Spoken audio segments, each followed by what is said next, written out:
Welcome to home season with love. எல்லோரும் சந்தோஷமாகவும் ஆரோக்கியமாகவும் இருக்கீங்க அப்படின்னு நான் நம்புகிறேன். இன்றைக்கி ஒன் டே vlog ஷேர் பண்ணியிருக்கேன். ஸோ எப்பவும் சொல்கிற மாதிரி தான் ஒரு நாளும் ஒவ்வொரு மாதிரி இருக்கும். அன்னைக்கு டே எப்படி ஸ்டார்ட் ஆச்சு முடிஞ்சுது அப்படிங்கிறது தான் இந்த vlogல ஷேர் பண்ணியிருக்கேன்.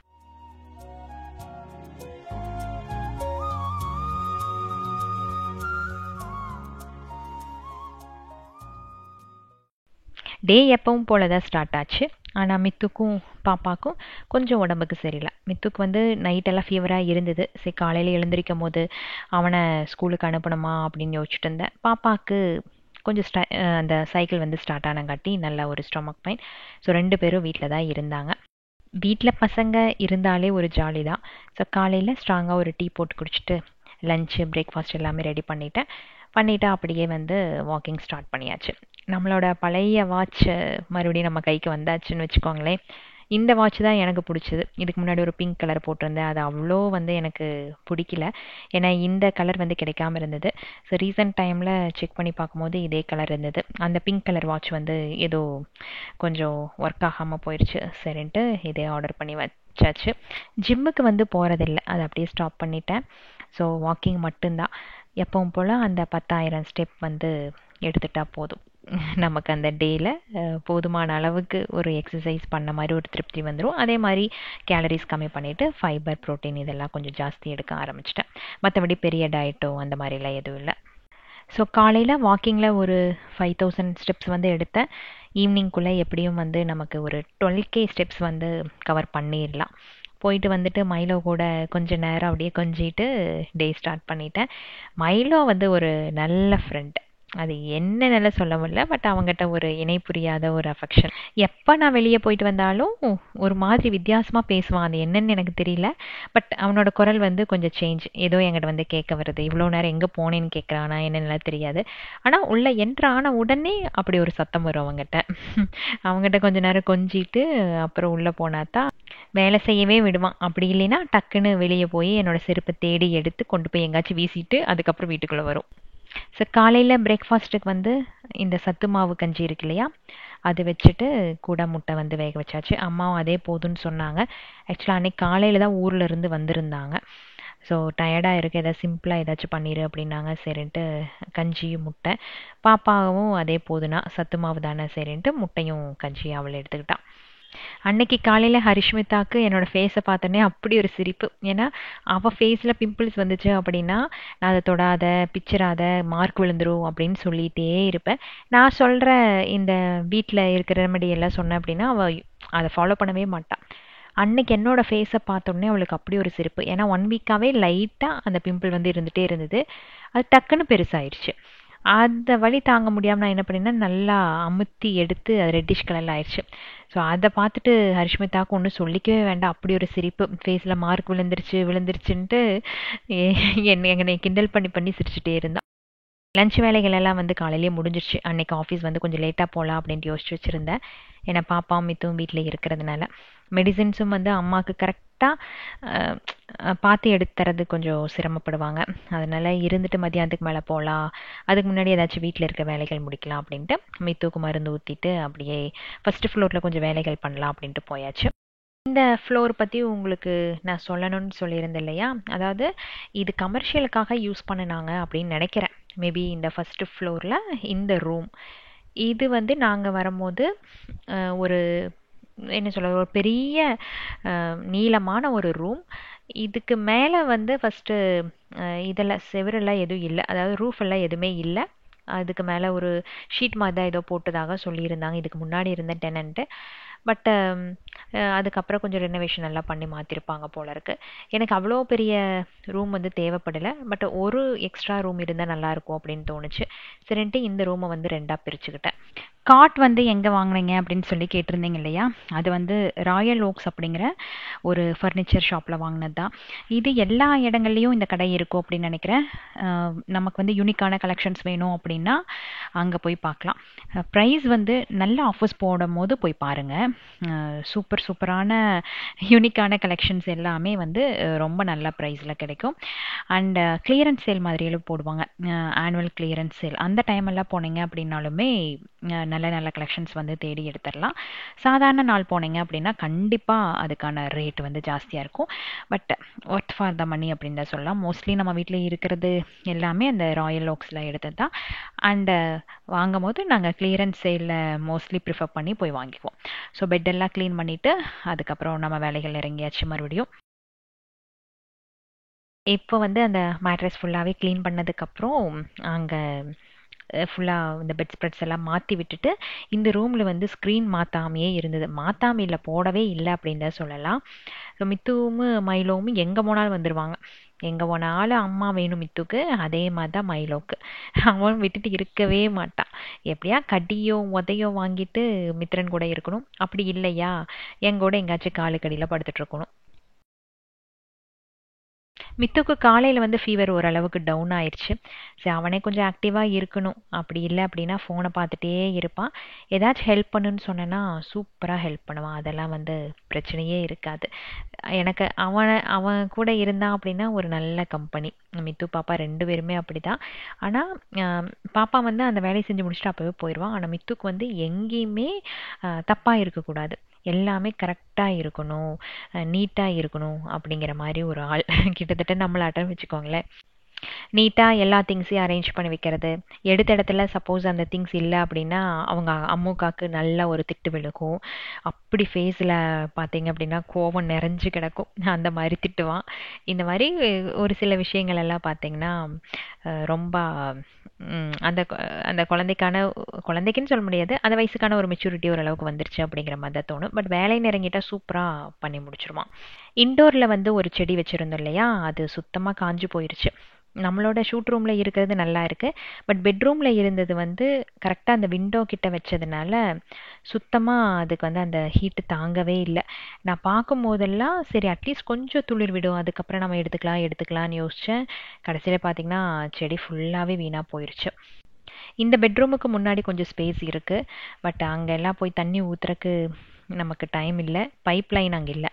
ஸோ உள்ளே இருக்கிற பாத்ரூமில் இருந்து தான் எடுத்துகிட்டு வந்து வைக்கணும் அப்படின்ட்டு நான் அந்த இடத்துல வந்து எந்த ஒரு செடியுமே வைக்கல. யூஸ்வலாக நம்மளோட பெங்களூர்லாம் பார்த்திங்கன்னா நிறையா செடிகள்லாம் வச்சுருப்போம் இல்லையா, ஸோ எல்லாத்தையும் கீழேயே அடுக்கிட்டேன். இப்போ நான் இல்லை அப்படின்னா அப்புறம் அம்மா மேனேஜ் பண்ண அவங்களுக்கு கஷ்டமாக இருக்கும் அப்படின்ட்டு அந்த இடத்துல எதுவுமே வைக்கல. ஸோ ஸ்க்ரீன் வந்து ஏன் போடல அப்படின்னு பார்த்தீங்கன்னா, இங்கே வந்து ஒரு டியூப் அந்த ஸ்க்ரீனுக்கான ஹோல்டர் வந்து கொடுத்துருக்காங்க. பட் நாம் கடைசியாக ஒரு வீட்டில் இருந்தோம் இல்லையா, அங்கே வந்து இந்த மாதிரி ஹோல்டர் இல்லை. இந்த கிளிப் மாதிரி இருக்கும். அது ரெயிலாட்ட போகும். அதில் வந்து நம்ம சொருகி விடணும். அதுக்கு பேர் என்னமோ சொல்லுவாங்க, அது என்னன்னு தெரியல. பட் இங்கே வந்து எனக்கு தேடி வாங்குறதுக்கு ஆள் இல்லை. எனக்கும் வந்து சுத்தமாக ஸ்ட்ரென்த் இல்லை. ஸோ இந்த ரூமுக்கும் அந்த ஷூட் ரூமுக்கும் வந்து ஸ்க்ரீனே போடாமல் அப்படியே வச்சுருந்தேன்.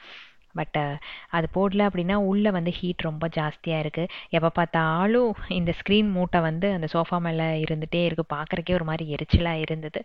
சரி இன்றைக்கி வந்து ஒரு சின்னதாக ரோப் மாதிரி கயிறு மாதிரி கட்டி விட்டுட்டு அதுலேயே இதெல்லாம் மாட்டி விட்டுறலாம் நின்றுக்கும் அப்படின்னு யோசிச்சு பார்த்துட்டு ஒரு கயிறு மட்டும் கட்டி விட்டுருக்கு. அதில் ஃபஸ்ட்டு வந்து இந்த வீட்டுக்குன்னு சொல்ல முடியாது, ஊருக்கு வரும்போது நிறையா பேர் என்னென்னா திருநெல்வேலியான்னு என்னை பயமுறுத்திட்டாங்க. நான் ஆல்ரெடி வந்துட்டு போயிட்டு இருந்தது தான். பட் இருந்தாலும் அந்த ஊரில் அவ்வளோ பயம் அது இதுன்ட்டு எக்கச்சக்கமாக நெகட்டிவாக பேச ஆரம்பித்தாங்க. பட் அவங்க பேசினதுக்கும் இப்போ இருக்கிறதுக்கும் வந்து சம்மந்தமே இல்லை. ரொம்ப ரொம்ப வந்து நல்ல மனுஷங்க. இது நாள் வரைக்கும் யாரும் தப்பான கண்ணோட்டத்துலேயோ தப்பான இதுலேயோ வந்து பார்த்ததும் இல்லை, பேசினதும் இல்லை. எல்லா இடத்துலையும் நல்லா சேஃபாக தான் இருக்கு. பட் வந்த புதுசில் எனக்கு வந்து நிறைய பேர் சொன்னாங்க, பட் ஊருக்காக நான் இந்த விஷயங்கள் எல்லாம் பண்ணலை. தனியாக இருக்கிறோம், நமக்கு எப்போவுமே ஒரு சேஃப்டி வேணும் அப்படிங்கிறதுக்காக என்ன பண்ணேன்னா, நம்ம மூவ் ஆகிறோன்னு தெரிஞ்ச அடுத்த செகண்ட் அதிகமாக வாங்கினது வந்து இந்த பெப்பர் ஸ்ப்ரே தான். நிறையா இடங்களில் இந்த மாதிரி ஸ்ப்ரே வந்து ஹேண்ட்பேக்கில் வச்சுக்கிறது, அப்புறம் எங்கே போனாலும் அது கேரி பண்ணிட்டு போகிறது, ஏதாச்சும் ஒரு ஸ்ட்ரேஞ்சர்ஸ் வந்தாங்க அப்படின்னா அது யூஸ் பண்ணுறது, இந்த மாதிரி எல்லாம் வந்து நிறைய வீடியோஸ் பார்த்துருக்கேன். அப்பா இதோட இம்பார்ட்டன்ஸ் சுத்தமாக தெரியவே இல்லை. ஆன்லைனில் நமக்கு வந்து என்னோட சேஃப்டிங்கிறத விட குழந்தைகளோட சேஃப்டி ரொம்ப முக்கியம் அப்படின்னு தோணுச்சு. ஸோ அப்போ வந்து அமேசானில் செக் பண்ணி இந்த பெப்பர் ஸ்ப்ரே வாங்கி ஆகணும் அப்படின்ட்டு ஒரு 7-8 வாங்கி வீட்டில் இங்கேங்கிறது இல்லை எல்லா இடத்துலையுமே வைக்க ஆரம்பிச்சிட்டேன். அப்புறம் கேமரா ஆல்ரெடி இந்த வீட்டில் இருந்தது. ஸோ அதை வந்து கொஞ்சம் ஆக்டிவேட் பண்ண மாதிரி வச்சாச்சு. முக்கியமாக மைலோ வெளியே இல்லை அப்படின்னா எனக்கு வந்து சுத்தமாக தூக்கமே இல்லை அப்படின்னு தான் சொல்லலாம். யூஸ்வலாக நான் தூங்குறதுக்கு ஒரு 1:30 மணி 2 மணி ஆயிரும். காலையில் எப்போ போல் ஒரு 6 மணிக்கு எழுந்திருப்பேன்னு வச்சுக்கோங்களேன். அந்த 3 to 4 hours தான் தூங்குவேன். பட் இருந்தாலும் மைலோ வந்து பயங்கர அலர்ட். இப்படின்னு ஏதாச்சும் ஒரு சத்தம் கேட்டாலே நல்லா குலைக்க ஆரம்பிச்சிருவான். அவன் வந்து இருக்கிறதுனால நம்ம வீட்டில் மட்டும் இல்லை, பக்கத்து வீட்டுக்காரங்க கூட சொல்லுவாங்க, மைலோ இருக்கிறதுனால தான் நாங்கள் நிம்மதியாக தூங்குறோங்க. எங்கள் வீட்டில் ஃபஸ்ட்டு ஒரு நாய் இருந்தது, பட் இறந்து போயிடுச்சு. இங்கே வந்ததுக்கப்புறம் நாங்கள் வந்து எந்த நாயும் வாங்கலை. பட் மைலோ வந்து ரொம்ப வந்து அலர்ட்டாக இருக்குது.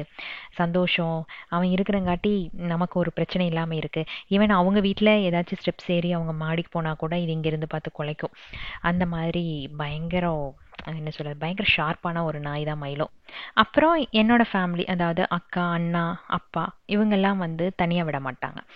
யாரோ ஒருத்தர் அடிக்கடி வந்து வீட்டுக்கு வந்துட்டு போவாங்க. எங்கிட்ட இன்ஃபார்ம் பண்ணாமே வருவாங்க. ஸோ வீட்டில் கூட்டங்கள் இருந்துகிட்டே இருக்கும். எக்காரணத்தை கொண்டு எங்கள் 3 பேத்தை வந்து தனியாக விட மாட்டாங்க. அதே மாதிரி நிறைய சேஃப்டி மெஷர்ஸ் வந்து வீட்டில் பண்ணி வச்சுருக்கிறதுனால தனியாக மேனேஜ் பண்ணுறது ஒரு பெரிய விஷயமா இல்லை. நமக்கு நாம தானே பாதுகாப்பு இல்லையா? அது சோஷியல் மீடியாவில் இருக்கும் போது எந்த இடத்துல எப்படி வராங்க, என்ன ஏது அப்படிங்கிறதுக்கு ஒரு வழியே இருக்காது. பட் நம்மளை ரீச் அவுட் பண்ணுறதுக்கு ரொம்ப ஈஸியாக இருக்கும். ஸோ யாராச்சும் வந்து எனக்கு நம்ம சப்ஸ்கிரைபர்ஸே நிறைய பேர் அட்ரஸ் கேட்டால் கூட நான் அது வந்து ஷேர் பண்ணுறது இல்லை. ஏன்னா எல்லாரும் நல்லவங்க தான், நான் இல்லைன்னு சொல்லலை. பட் அதுக்கு பின்னாடி எத்தனை பேர் நின்றுட்டு இந்த விஷயங்கள் கேட்குறாங்க பண்ணுறாங்கன்னு தெரியாது இல்லையா? ஸோ அதனால தான் மோஸ்ட்லி வந்து அட்ரஸ், ஃபோன் நம்பர்ஸ் இது எல்லாமே அவாய்ட் பண்ணிக்கிறது. இந்த மாதிரி சின்ன சின்ன விஷயங்கள் வந்து நம்மளை பாதுகாத்துக்கிறதுக்காக நான் கொஞ்சம் ஃபாலோ பண்ணிக்கிறேன். அவ்வளோதான். உங்களுக்கு ஏதாச்சும் தோணுச்சு அப்படின்னா அதையும் ஷேர் பண்ணுங்கள். எனக்கு மட்டும் இல்லை, நிறையா பேர்த்துக்கு இது யூஸ்ஃபுல்லாக இருக்கும். ஸோ ஃபோன் நம்பர்ஸ் வந்து எக்கச்சக்கமாக இருக்கும். நிறைய இடத்துல எழுதி வச்சுருப்பேன்.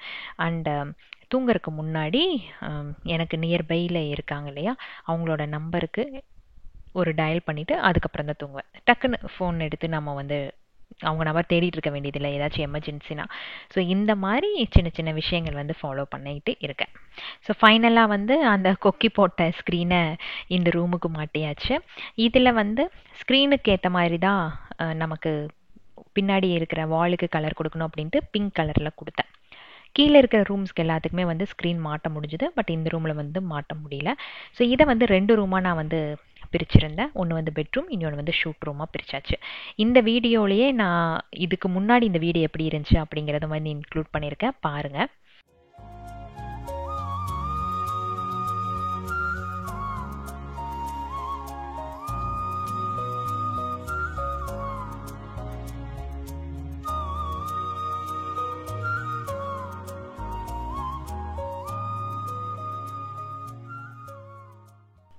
இந்த ரூமில் செடி கம்மியாக வச்சுருக்கேன். ஏன்னா எக்கச்சக்கமான கொசு.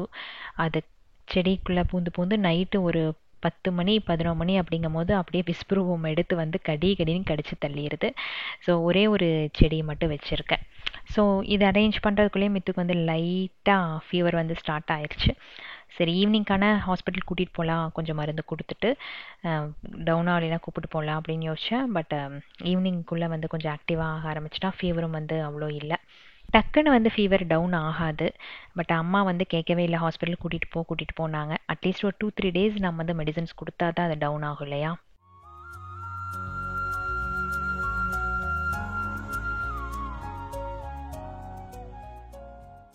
சரி, இதுதான் வந்து ஷூட் ரூம். இந்த சாரியை வந்து நிறைய பேர் என்னோட வ்ளாகில் அப்பப்போ பார்த்துருக்கலாம். சில நேரத்தில் எடிட்டிங் அப்போ நானே பார்த்துருக்கேன், ஐயோ இது வந்து கேமராவில் மாட்டிக்கிச்சா அப்படின்ட்டு. இது என்ன அப்படின்னா, அந்த ஜன்னலுக்கும் அந்த கதவு இருக்கும் இல்லையா, அந்த கதவுக்கும் ஒரு நாட் போட்டு வைப்பேன். ஏன்னா அந்த கதவுக்கு ஃபஸ்ட்டு வந்து லாக் இல்லாமல் இருந்தது, இப்போ வந்து வந்துருச்சு. அதை இழுத்து ஒரு நாட் போட்டு வச்சுரு, யாரும் வந்து டக்குன்னு ஓப்பன் பண்ணிடக்கூடாது அப்படிங்கிறக்காக ஒரு டை வந்து போட்டு வச்சுட்டு ஒரு நல்ல வெயிட்டான ஒரு பாக்ஸை வந்து டோருக்கு இந்த பக்கம் வச்சுக்குவேன். யாராச்சும் வந்து டோரை ஓப்பன் பண்ணாங்க அப்படின்னா அந்த பாக்ஸ் அப்புறம் இந்த சாரியோட முடி இருக்கு இல்லையா, அதை தாண்டி ஒரு ஆள் உள்ளே வர முடியாத அளவுக்கு வந்து நல்லா போட்டு இறுக்கி கட்டிடுவேன். இப்போ வந்து அந்த கிளாஸ் டோருக்கு அப்படியே சூப்பராக ஒரு லாக் போட்டு வச்சாச்சு. எவ்வளோ நாளைக்கு இதையே வந்து நம்ம நம்பிட்டு இருக்க முடியும் அப்படின்ட்டு அதுக்கு ஒரு லாக் நல்லா போட்டு வச்சாச்சு. ஸோ இந்த விண்டோக்கும் பார்த்தீங்கன்னா அதே மாதிரி தான், குக்கி போடுற மாதிரியான ஸ்க்ரீன் தான். ஸோ இதுக்கும் ஒரு கயிறை கட்டி அந்த விண்டோ ஃபுல்லாக மறைச்சிட்டேன். இப்போ தான் வந்து அந்த ரூம் கொஞ்சம் பார்க்குறக்கு நல்லா இருக்கிற மாதிரி இருக்குது. பட் இருந்தாலுமே அந்த செவுத்து வழியாக வர ஹீட் வந்து இருந்துகிட்டே தான் இருக்குது, உள்ளே இறங்குது. அது பகல் அவ்வளோ தெரியாது, பட் நைட் நம்ம தூங்கும் போது அந்த உஷ்ணம் நல்லா தெரிய ஆரம்பிக்கும்.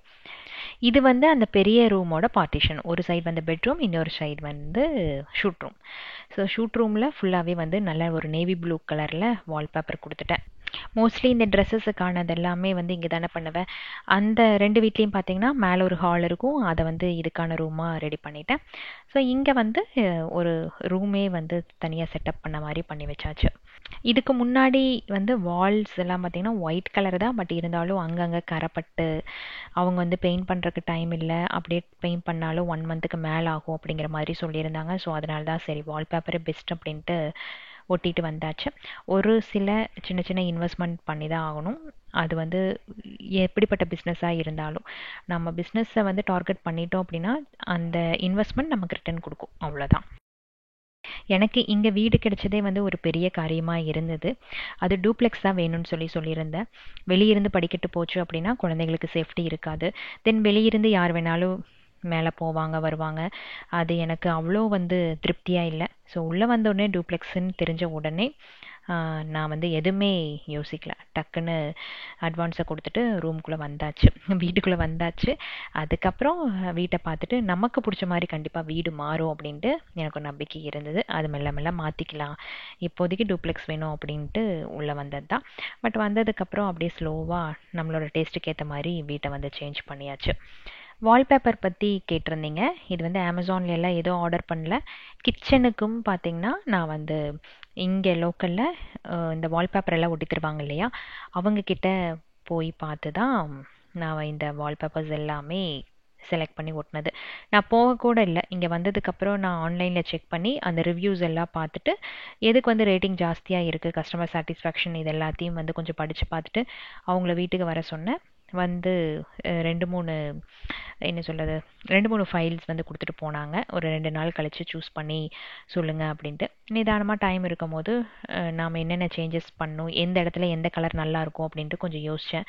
அதுக்கு பேக்ரவுண்ட் எப்படி இருக்கும், சோஃபா போட்டால் எப்படி இருக்கும், இந்த மாதிரி கொஞ்சம் டைம் எடுத்து திங்க் பண்ணிவிட்டு அதுக்கேற்ற மாதிரி நான் வந்து சூஸ் பண்ணி கொடுத்தாச்சு. ஸோ ஸ்க்ரீனும் அதுக்கேற்ற மாதிரி எல்லாமே அமைஞ்சுது.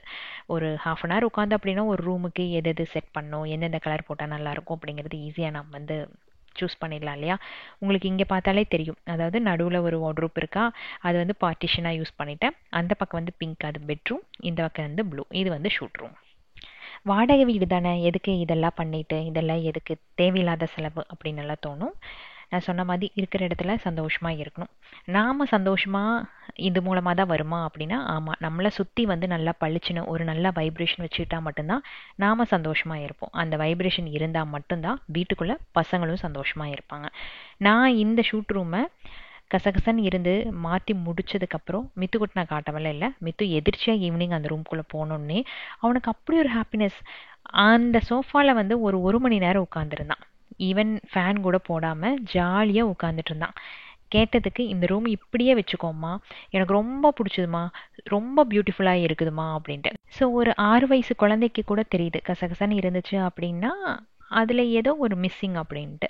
அவனோட சந்தோஷத்தை பார்த்ததுல எனக்கு ஒரு திருப்தி. ஓகே, நாம் போட்ட எஃபோர்ட்டுக்கு இப்படி ஒரு பெரிய ஒரு ரிவார்டு நமக்கு கிடச்சிருக்கே அப்படின்ட்டு. இன்னுமே அந்த ரூம் அவனுக்கு ரொம்ப பிடிக்கும். இந்த ரூமுக்கு அவங்க அக்காவை கூட்டிகிட்டு வந்து காட்டினான். இங்கே பாரு அம்முக்கா, தலையெல்லாம் சீவனா நீட்டாக அரேஞ்ச் பண்ணி வச்சுட்டு அம்மா ரொம்ப நேரமாக இந்த ரூமில் வேலை செஞ்சுருக்காங்க தெரியா, அதனால் நீ வந்து இந்த ரூமை கசகசன்னு வச்சின்னா மித்திரனுக்கு கோவம் வந்துடும் அப்படின்ட்டு அவங்க அக்காவை வேற திட்டி விட்டுருக்கான். ஆக்சுவலாக ஸ்க்ரீனோட வெயிட்னால பார்த்தீங்கன்னா இந்த கயிற்றுல வந்து நிற்கவே இல்லை. ஸோ சப்போர்ட்டுக்கு எக்ஸ்ட்ரா ஒரு 2-3 டை வந்து போட்டு விட்டுருக்கேன். பட் போட்டதுக்கப்புறம் கலண்டு விழுகலை, அப்படியே சப்போர்ட்டில் நிற்கிது. அவ்வளோதான். யாரும் வந்து அந்த ஸ்க்ரீனை பிடிச்சி இழுக்கிறதோ பண்ணுறதோ இல்லை, எல்லாம் பெரியவங்க தான். ஸோ அதனால் இதை வச்சே மேனேஜ் பண்ணிக்கலாம். ஒரு வேலையை செய்ய ஆரம்பிக்கும் போது கஷ்டமாக தான் இருக்கும். இந்த ரூம்குள்ளே வரும்போதெல்லாம் யோசிப்பேன், இன்னைக்கு அரேஞ்ச் பண்ணி வைக்கலாம் அப்படின்ட்டு. பட் ஒரே அடியாக இறங்கிட்டோம் அப்படின்னா ஒரு 10 நிமிஷம் கழிச்சு தானாக அந்த இன்ட்ரெஸ்ட் வர ஆரம்பிச்சிடும். எனக்கு வீடியோ எடுத்துகிட்டே வந்து ஒரு வேலையை செய்யறதுக்கு கொஞ்சம் கஷ்டமாக இருக்கும். ஏன்னா இது வந்து 2 வேலை, ஆங்கிளை மாற்றி மாற்றி வைக்கணும், அப்புறம் நம்ம இந்த வேலைகளும் பண்ணணும். ஸோ இது 2 வேலையாக இருக்கிறதுனால கொஞ்சம் வந்து அந்த லேசினஸ் இருந்துகிட்டே இருந்தது. அன்னைக்கு வந்து ஆஃபீஸையும் லீவு போட்ட மாதிரி போட்டுட்டு எப்படியாச்சும் ரூமை வந்து அரேஞ்ச் பண்ணிடணும், ஒரு மணி நேரம் கஷ்டப்பட்டாலும் பரவாயில்ல, நீட்டாக ரூமும் ஆயிரும், நமக்கு வீடியோ ஆயிரும் அப்படின்ட்டு தான் அன்னைக்கு இந்த வேலைகள் பார்த்தது. இந்த பெரிய கண்ணாடியை பற்றி நிறைய பேர் கமெண்ட்ஸில் கேட்டிருந்தீங்க. இது நான் வந்து ஒரு கடையில் சொல்லி கஸ்டமைஸ் பண்ணி வாங்கினது. நான் பெங்களூரில் இருக்கும் போதே வாங்கியாச்சு. இதோட ரேட்டு வந்து பார்த்திங்கன்னா அன்னைக்கு ஒரு 8,000 ருபீஸ். அப்புறம் டிரான்ஸ்போர்ட் எல்லாம் சேர்த்து வந்து கிட்டத்தட்ட ஒரு 9,500 10,000 ருபீஸ் வந்தது. பட் ஒர்த்து, ரொம்ப நல்லா இருந்தது. அங்கே ஒரு லோக்கல் ஷாப்பில் வந்து நான் கூகுளில் சர்ச் பண்ணி இந்த ஃப்ரேம் எல்லாம் செலக்ட் பண்ணி கொடுத்ததில் அவங்க வந்து நீட்டாக அதே மாதிரி பண்ணி கொடுத்துட்டாங்க. இந்த சோஃபா உங்களுக்கு ஞாபகம் இருக்கும், இதே சோஃபாவை நான் எல்லா இடத்துலையுமே போட்டிருப்பேன். அதாவது இந்த ஷூட் பண்ணுற இடங்கள்ல இது மேலே தான் அத்தனை திங்ஸ் வந்து போட்டு டம்ப் பண்ணி வச்சுருந்தேன். என்னோடய வீடியோவில் எதுவுமே இந்த சோஃபா வந்திருக்காது. நீங்கள் பார்த்துருந்தா சொல்லியிருப்பீங்க, என்னடா இது வீட்டை வச்சுருக்கேன் அப்படிங்கிற மாதிரி. பாப்பாவுமே பார்த்திங்கன்னா ஏதாச்சும் பண்ணிவிட்டு எல்லாத்தையும் கொண்டு போய் இதுக்குள்ளே வீசிடுவான். இப்போ வந்து ஓரளவுக்கு நீட்டாக ஆயிடுச்சு அப்படின்னு நினைக்கிறேன். அந்த ஸ்க்ரீன் தான் வந்து ஆல்மோஸ்ட் அதை வந்து கவர் பண்ணி வச்சுருந்தது. ஸோ அதெல்லாம் மாட்டினதுக்கப்புறம் சோஃபாவாக மாறிடுச்சு.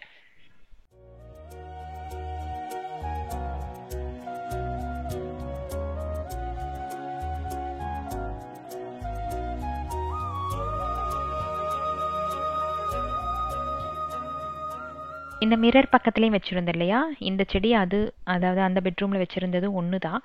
பட் இங்கேயும் வந்து கொஞ்சம் வெளிச்சம் பத்தலையா என்னன்னு தெரியல, தண்ணி பத்தலையா என்னன்னு தெரியல, கொஞ்சம் நல்லா வாட ஆரம்பிச்சிருச்சு. ஆனால் அந்த செடியில் வந்து நியூ லீஃப் வரல, இதில் வந்து பேபி லீஃப் வந்திருக்கு. ஸோ ஓரளவுக்கு வந்து இந்த ரூம் செட் ஆயிருக்கு. பட் இருந்தாலும் எனக்கு அந்த மிரர் கிட்ட வேறு ஏதாச்சும் செடியை வச்சா நல்லா இருக்கும், கொஞ்சம் புஷியாக இருந்தால் நல்லா இருக்குமே அப்படின்ட்டு நம்மளோட ஜீ பிளான்ட்டை வந்து இங்கே மாற்றி வச்சுட்டு இவனை வந்து இதுக்கு ஆப்போசிட் சைடில் வச்சுட்டேன். என்ன பொருள் இருக்குதோ இல்லையோ அந்த ரூமில் சின்னதாக 2 செடிகள் இருந்தாலும் எப்படிப்பட்ட ரூமாக இருந்தாலும் ஒரு அழகை கொடுத்துரும். அதே வந்து அந்த ரூமில் அந்த ஒரு செடி இல்லை அப்படின்னா கூட அந்த ரூமோட அழகு வந்து இல்லாத மாதிரி தான் எனக்கு தோணும். உங்களுக்கு எப்படி அப்படின்ட்டு கமெண்ட்ஸில் கண்டிப்பாக ஷேர் பண்ணுங்கள். புக் ஷெல்ஃப் வந்து இந்த மிரரோட சைடில் வச்சுருந்தேன். அப்போதைக்கு எங்காச்சும் வைக்கணும் அப்படிங்கிறக்காக செட் பண்ணி வச்சுருந்தேன். பட் யோசித்து பார்க்கும்போது அங்கே வந்து ஒரு டிவி ரேக் இருந்தது, டிவி யூனிட் இருந்தது. ஸோ அது பக்கத்தில் ஒட்டும் போது இது ஒரு செட்டாக இருக்குமே அப்படிங்கிறக்காக இதை வந்து அந்த ஆப்போசிட் சைடில் மாற்றி வச்சுட்டு நம்மளோட இந்த ட்ரெஸ்ஸஸ் எல்லாம் ஹேங் பண்ணி வைக்கிறதுக்கு ஒரு சின்ன ஸ்டாண்ட் ஆட்டை வச்சுருந்தேன் இல்லையா, அந்த ஷோ பீஸ் ஆட்டை. ஸோ அது எல்லாத்தையும் வந்து இந்த பக்கம் மாற்றி வச்சாச்சு. அண்ட் ட்ரெஸ்ஸு வந்து நிறைய பேர் ஆர்டர் இல்லை, சேட்டுக்கு அனுப்பிட்டு நிறைய பேர் சேட் ரிப்ளை பண்ணல அப்படின்ட்டு நீங்கள் கேட்டிருக்கலாம். நான் வந்து அவ்வளோ அதிகமாக இன்வெஸ்ட் பண்ணுறது இல்லை, அளவான பீசஸ் மட்டும்தான் எடுக்கிறது. லைக் 500 பீசஸ் அந்த மாதிரி தான் எடுக்கிறது. எனக்கு அகலக்கால் வச்சுட்டு அதுக்கப்புறம் அது நின்று போயிடுச்சு அப்படின்னா அந்த லாஸை சமாளிக்கிறது கஷ்டமாயிரும். இந்த சூழ்நிலையில் அந்த மாதிரி வேலைகள் எதுவும் பண்ண வேண்டாம் அப்படின்ட்டு அளவான பீசஸ் மட்டும்தான் எடுத்து சேல் பண்ணிகிட்ருக்கேன். அண்ட் சேட்ஸும் பார்த்திங்கன்னா எக்கச்சக்கமாக வந்துடும் நம்மளதுக்குள்ளே. நான் கீழே இருந்து தான் ஃபஸ்ட்டு பார்க்க சொல்லுவேன். ஸோ யார் ஃபஸ்ட்டு போட்டாங்களோ அவங்களுக்கு ரிப்ளை பண்ணிவிட்டு அப்புறம் மேலே வரவங்களுக்கு அப்படி ரிப்ளை பண்ணுங்கள் அப்படிங்கிற மாதிரி தான் நான் சொல்லியிருந்தேன். ஸோ அதனால தான் பார்த்திங்கன்னா நிறைய பேத்துக்கு அவுட் ஆஃப் ஸ்டாக் ஆயிடுது. அண்ட் வெப்சைட்டில் சொல்லிட்டா சூப்பராக ஆர்டர் பண்ணிடுவேன் அப்படின்னு சொல்லி நிறையா பேர் சொல்லிட்டீங்க. வெப்சைட் எல்லாமே வந்து ரெடி ஆயிடுச்சு, homeslow.in அப்படிங்கிற வெப்சைட் தான். பட் இன்னுமே வந்து லான்ச் பண்ணாததுக்கு காரணம் என்ன, வாட்ஸ்அப்பு வெப்சைட்டும் வந்து கனெக்ட் பண்ணோம் அப்படிங்கிற அந்த ப்ரொசீஜர் வந்து போயிட்டுருக்கு. ஸோ ஒன்ஸ் வந்து ரெண்டுமே லிங்க் ஆயிடுச்சு அப்படிங்கும்போது நீங்கள் டைரெக்டாக ஆர்டர் ப்ளேஸ் பண்ணிக்கலாம். சேட்டுக்கு ரிப்ளை ஒருத்தர் பண்ணுவாங்க அப்படின்ட்டு நீங்கள் யோசிச்சு கூட பார்க்க வேண்டாம். அதில் இங்கிலீஷ் தமிழ் அப்படின்ட்டு 2 ஆப்ஷன் கொடுத்துருக்கு. உங்களுக்கு எது கன்வீனியன்ட்டோ அதை வச்சு நீங்கள் வந்து ஆர்டர் ப்ளேஸ் பண்ணிக்கலாம். இந்த மாதிரி பிரச்சனைகள் எல்லாமே வந்து ஹேண்டில் பண்ணுறதுக்கு எனக்கு ஆளுகள் இல்லை. ஃப்ராங்காக சொல்லணும் அப்படின்னா நமக்கு பின்னாடி வந்து சப்போர்ட் பண்ணுறதுக்கு ஆள் கூட இல்லை. ஸோ ஒவ்வொரு வேலையும் வந்து நாம் கற்றுக்கிட்டு எதில் பெஸ்ட்டோ அதை வந்து நம்ம பார்த்து செலக்ட் பண்ணி போகணும் இல்லையா? அதுக்காக கொஞ்சம் டைம் எடுத்துகிட்ருக்கு, அவ்வளோதான். ஸோ இந்த வாட்ஸ்அப் அண்ட் வெப்சைட் வந்து லிங்க் பண்ணுறதுக்கு 2-3 கம்பெனிஸ் பார்த்து நான் வேண்டான்னு ரிஜெக்ட் பண்ணி ஃபைனலாக ஒன்று வந்து பார்த்து கொடுத்துருக்குது. இந்த மாதிரி எல்லாம் கொஞ்சம் சேலஞ்சஸ் இருக்கிறதுனால தான் வந்து இது எல்லாமே டிலே ஆகிட்டுருக்கு. கண்டிப்பாக என்னோடய சுச்சுவேஷன் எல்லாத்துக்கும் புரியும் அப்படின்ட்டு நான் நம்புகிறேன். சப்போஸ் நான் வந்து சாட்டுக்கெல்லாம் ரிப்ளை பண்ணல, உங்களுக்கு ஏதாச்சும் ஒரு வகையில் கோவம் இல்லை ஹர்ட் ஆயிருந்துச்சு அப்படின்னா தயவு செஞ்சு மன்னிச்சுக்கோங்க. சிங்கிள் பேரண்ட்டாக இருக்கிறவங்க அத்தனை பேருமே இந்த மாதிரி சேலஞ்சஸ் வந்து எக்கச்சக்கமாக கடந்து வந்திருப்பீங்க எனக்கு தெரியும். பட் எனக்கு இதெல்லாம் வந்து ரொம்ப ரொம்ப புதுசு. நான் ஒரு பிஸ்னஸ் மேனேஜ்மெண்ட் படித்தேன். என்னால் வந்து ஒரு பிஸ்னஸை மேனேஜ் பண்ணுறது மட்டும்தான் தெரியுமோ தவிர மற்றபடி எந்த விஷயத்தையும் எக்ஸ்ப்ளோர் பண்ண மாட்டேன். நல்லா வந்து வீடியோ எடுப்பேன், எனக்கு ரொம்ப பிடிக்கும். நல்ல ஒரு கண்டென்ட் க்ரியேட்டர் அப்படின்னு எனக்கு நானே சொல்லிக்குவேன். அந்த அளவுக்கு எனக்கு கொஞ்சம் க்ரியேட்டிவாக திங்க் பண்ணி எடுக்கிறதுக்கு ரொம்ப ரொம்ப பிடிக்கும். ஸோ என்னோடய உலகம் வந்து காலையில் சமைப்பேன், குழந்தைகளை நல்லபடியாக பார்த்துக்குவேன், வீட்டை ரொம்ப க்ளீனாக வச்சுக்குவேன், கார்டனிங் பார்த்துக்குவேன், எக்ஸ்ட்ரா வந்து இந்த வீடியோஸ் எல்லாம் எடுத்து போடுவேன். இதுதான். பட் இப்போ வந்து இதை விட எக்ஸ்ட்ரா ஒர்க் வந்து ரொம்ப ஜாஸ்தி ஆயிடுச்சு. நிறையா வந்து புது புது விஷயங்கள் கற்றுக்க வேண்டியதாக இருக்குது.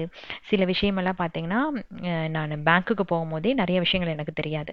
பட் ஒன்ஸ் வந்து அவங்ககிட்ட கேட்டு பண்ணிக்கிட்டேன் அப்படின்னா டக்குன்னு அதை வந்து ஒரு ஃபோட்டோ எடுத்து வச்சுக்கிறது. நெக்ஸ்ட் டைம் நம்ம போய் இதை வந்து தெரியல அப்படின்ட்டாங்க நிற்கக்கூடாது. எந்த இடத்துல எந்த மாதிரி நம்ம ஃபில் பண்ணோம் அப்படிங்கிறதெல்லாம் வந்து ஒரு ஃபோட்டோ எடுத்து வச்சுக்குவேன். அதில் ஒரு ரெஃபரன்ஸ் அந்த மாதிரி. ஸோ லைஃப் வந்து இப்படி தான் போயிட்டுருக்கு. என்ன பண்ண? ஆனால் இதுலேயும் வந்து நம்ம மாஸ்டர்ஸ் ஆயிடுவோம் கண்டிப்பாக. அதில் எனக்கு ஒரு நம்பிக்கை இருக்குது. யாருமே எல்லாத்தையும் கற்றுக்கிட்டு வர போகிறது இல்லையா? ஒவ்வொரு சூழ்நிலை தான் நம்மளை வந்து ஒவ்வொன்றையும் வந்து லேர்ன் பண்ண வைக்குது. ஸோ இதுவும் வந்து அதுக்கான ஒரு வழி அப்படின்னு நினச்சிட்டு எந்த ஒரு கூச்சம் நாச்சம் இல்லாமல் எல்லா விஷயங்களையும் வந்து கேட்டு தெரிஞ்சு வச்சுக்கிறது வந்து ரொம்ப ரொம்ப முக்கியம். தெரியலேன்னு ஒரு விஷயத்த ஒரு இடத்துல சொல்கிறத விட சொல்லிக் கொடுங்களேன் நான் கற்றுக்குறேன் அப்படின்னு கேட்குறதுல வந்து தப்பே இல்லை அப்படின்னு நினைக்கிறேன். கரெக்டு தானே? இந்த வீட்டில் வந்து ஆல்ரெடி ஒரு டிவி யூனிட் இருக்குது. அதனால் இதை வந்து அங்கே வைக்க முடியல. ஸோ இந்த ரூமுக்கு அப்படியே ஷிஃப்ட் பண்ணி வச்சுருந்தேன். பாப்பாவோட மேக்கப் ஐட்டம்ஸ் எல்லாம் வந்து இதுக்குள்ளே தான் இருக்குது. இதில் மோஸ்ட்லி எதுவுமே வைக்கிறதுக்கு இல்லை, எல்லாமே அங்கங்கே அரேஞ்ச் பண்ணி வச்சுட்டோம். ஸோ அவளோட திங்ஸ் இந்த ஹேர் ட்ரையர் தான் வந்து எக்கச்சக்கமாக வச்சுருப்பான். அது எல்லாத்தையும் வந்து இங்கே வச்சாச்சு. அந்த பெரிய கண்ணாடி தான் மேடம் யூஸ் பண்ணுவாங்க, சின்ன கண்ணாடிக்கு போகவே மாட்டாங்க. இது யூஸ் பண்ணிவிட்டு அப்படியே மேலால் தூக்கி வீசிட்டு போயிடுவான். இதெல்லாம் வந்து சுருட்டி வச்சதுக்கப்புறம் அவர்கிட்ட சொல்லியிருக்கேன், ஒன்று வெளியே இருந்தாலும் அப்படியே வெளியே போயிடும், எதுவுமே வந்து மறுபடியும் அந்த டேபிள்குள்ளே வராது அப்படின்ட்டு. ஸோ இப்போ வந்து அந்த டேபிள் அப்புறம் சைடில் அந்த புக் ரேக் ரெண்டுமே ஜாயின் பண்ணி வச்சதுக்கப்புறம் அது ஒரு செட்டப் மாதிரி எனக்கு தோணுது. நல்லா இருந்துச்சா அப்படின்ட்டு கமெண்ட்ஸில் ஷேர் பண்ணுங்கள். பக்கத்தில் வந்து 2 பெரிய பாக்ஸ் வச்சுருக்கு இல்லையா? அது ஃபுல்லாகவே திங்ஸ் தான். அந்த 2 பாக்ஸை தான் வந்து அந்த டோர் கிட்ட வச்சுருப்பேன். ஸோ அதை வந்து தாண்டி அதை தள்ளி யாருமே வர முடியாது. அந்தளவுக்கு வந்து வெயிட்டான 2 பாக்ஸ். ஸோ இப்போ வந்து லாக் வந்துருச்சா, இனி அது வந்து நமக்கு இந்த ரூமுக்கு தேவைப்படாது. ஸோ அதே ரிமூவ் பண்ணிட்டோம் அப்படின்னா ஆல்மோஸ்ட் இந்த ரூம் வந்து செட்டப் பண்ண மாதிரி தான்.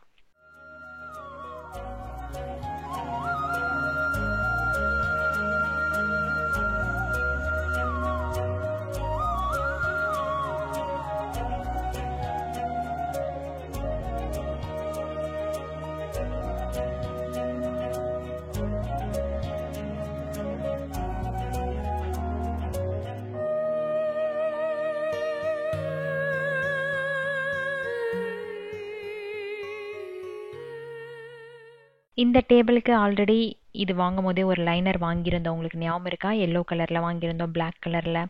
இதெல்லாம் அந்த வீட்டில் இருக்கும் போது யூஸ் பண்ணது. ஸோ அந்த செட் அப்படியே வந்து இதுக்குள்ளே போட்டு பேக் பண்ணி தான் அங்கேருந்து எடுத்துகிட்டு வந்தது. ஸோ இன்றைக்கி தான் வந்து அதுக்கு ஒரு நேரம் வந்திருக்குன்னு வச்சுக்கோங்களேன். இந்த ரூமில் அந்த சோஃபா வந்து எல்லோ கலர். ஸோ அதனால் இதில் வந்து ஒரு மேட்சிங்காக இருக்கட்டும் அப்படிங்கிறதுக்காக நான் வந்து எல்லோ கலராக போட்டு விட்டுட்டேன். ஸோ இந்த வீக் யார் யார் birthday and wedding day celebrate பண்ணுறாங்கன்னு பார்க்கலாமா? தேவர் விக்னேஷ், ஐஸ்வர்யா, ஆத்திரன், திவ்யஸ்ரீ, ஹர்ஷிதா, பிரவீன், அனாமிகா, ரித்விக், அவனேஷ், ரித்தன்யா. இதில் பர்த்டே செலிப்ரேட் பண்ணுற அனைவருக்குமே இனிய பிறந்தநாள் தின நல்வாழ்த்துக்கள். அண்ட் வெட்டிங் டே செலிப்ரேட் பண்ணுற அனைவருக்குமே இனிய திருமண நாள் தின நல்வாழ்த்துக்கள். இன்று போல என்றுமே சந்தோஷமாகவும் ஆரோக்கியமாகவும் வாழணும். அவ்வளோதான். ரூம் வந்து ஆல்மோஸ்ட் செட் ஆயிடுச்சு. ஆல்மோஸ்ட் இல்லை, இதுக்கு மேலே இந்த ரூமில் எந்த சேஞ்சஸும் நான் பண்ண மாட்டேன். இந்த வேலையெல்லாம் முடித்து நான் வெளியே போகும்போது என்னோடய ஸ்டெப்ஸ் கவுண்ட் எவ்வளோ தெரியுமா? 10K. ஸோ 5000 ஸ்டெப்ஸு இதுக்குள்ளேயே வந்து நடந்திருக்கேன்னா பார்த்துக்கோங்களேன். பிடிச்சிருக்கா என்ன அப்படின்ட்டு கமெண்ட்ஸில் ஷேர் பண்ணுங்கள். ஸோ இந்த ரூம் வந்து எப்படி இருந்துச்சு அப்படின்ட்டு நான் வந்து இந்த வீடியோவில் இன்க்ளூட் பண்ணியிருக்கேன். கடைசியாக அதையும் வந்து பார்த்துக்கோங்க. எல்லா வேலையும் முடிச்சுட்டு ஆஃபீஸுக்கு கிளம்பி போயிட்டேன். அங்கே என்னோட டீமில் எங்கள் பொண்ணுக்கு வந்து பர்த்டே, ஐயம்மாள் அப்படின்னு சொல்லிட்டு, ஸோ அவங்களோட ஒரு பர்த்டே செலிப்ரேஷன் முடித்தோம். ரொம்ப டேலண்டான பொண்ணு, 2 பேருமே அப்படி தான். இன்றைக்கி பர்த்டே வந்து ஐயம்மாள் அப்படிங்கிறதுக்காக அவங்கள சொல்கிறேன். எந்த ஒரு ஒர்க்கை கொடுத்தாலும் மேடம் அது பண்ணி முடிச்சிடலாம் விடுங்க அப்படின்ட்டு சூப்பராக ரொம்ப ஈஸியாக எல்லா விஷயங்களையும் கொஞ்சம் காமெடியாக எடுத்துகிட்டு போயிடுவாங்க. நிறையா நேரங்களில் இவங்க கூட பேசி கொஞ்சம் சிரிக்கணும் அப்படிங்கிறதுக்காகவே நான் ஆஃபீஸ் கிளம்பி போவேன். அந்த மாதிரி எந்த ஒரு நேரத்துலையும் வந்து நம்மளை சுற்றி கொஞ்சம் பாசிட்டிவான பீப்புள் வச்சுக்கிட்டோம் அப்படின்னா நாம் வந்து அந்த நெகட்டிவிட்டிக்குள்ளே எப்போவுமே போக மாட்டோம். ஸோ அந்த மாதிரி கிடைச்சவங்க தான் இவங்க எல்லாம் எனக்கு. இந்த செலிப்ரேஷனை வந்து கொஞ்சம் பேர் மிஸ் ஆகிட்டாங்க. ஏன்னா நான் கொஞ்சம் லேட்டாக போனேன். கேக் ஆர்டர் பண்ணி அவங்க கொண்டு வந்து தரதுக்கு கொஞ்சம் லேட் ஆயிடுச்சு. ஒரு டீம் அப்படிங்கிறத விட ஒரு ஃபேமிலியாக சேர்ந்து தான் எல்லாருமே வேலை செய்வோம். ஸோ அதில் வந்து நான் ரொம்ப பிளஸ்ட் அப்படின்னு சொல்லலாம். ரொம்ப அழகான ஒரு ஃபேமிலி. ஸோ ஃபஸ்ட்டு வந்து வீட்டை வீடியோவில் பார்க்கும்போது இப்படி தான் இருந்தது. இது ஒரு பெரிய ஹால், நான் சொல்லியிருந்தேன் இல்லையா, அந்த மாதிரியான ஒரு பெரிய ஹால். இதை வந்து நம்ம 2ஆக பிரித்து ஒரு ரூமாக யூஸ் பண்ணியிருக்கோம். அவ்வளோதான். மற்றபடி பெரிய சேஞ்சஸ் எல்லாம் எதுவுமே இல்லை. பட் எனக்கு இன்டீரியரில் கொஞ்சம் நல்லா இருந்தால் நல்லாயிருக்குமே அப்படிங்கிறதுக்காக சில சேஞ்சஸ் வந்து பண்ணியிருந்தேன். அவ்வளோதான். ஸோ வீடியோவோட எண்டுக்கு வந்தாச்சு. ஹோப் இந்த வீடியோ உங்களுக்கு பிடிச்சிருக்கும் அப்படின்னு நான் நம்புகிறேன். நெக்ஸ்ட் வீக் இனி ஒரு லாங் வீடியோவில் உங்களை நான் சந்திக்கிறேன். இது ரொம்ப ரொம்ப பெரிய லாங் வீடியோவாக போயிடுச்சு. அதுக்கு வந்து ரொம்ப ரொம்ப sorry. So keep supporting me. Thanks for வாட்சிங்.